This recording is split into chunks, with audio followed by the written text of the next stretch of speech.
বাংলাদেশ খেলাফত মজলিস কিশোরগঞ্জ জেলা শাখার উদ্যোগে আয়োজিত আজকের এই সমাবেশ থেকে আমরা প্রত্যয় গ্রহণ করতে চাই।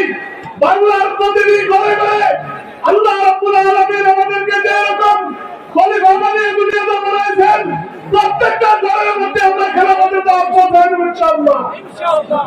আমরা আজকের এই মঞ্চ থেকে ঘোষণা করতে চাই, আল্লামা মামুনুল্লাহ সাহেব, আমরা আপনার মাঝে আছি, পাশে আছি, সামনে আছি, পিছনে আছি, খেলাফত প্রতিষ্ঠায় আপনি আমাদেরকে যখন যেভাবে ডাকবেন আমরা নিজের জান মাল সব দিয়ে যাবো ইনশাআল্লাহ।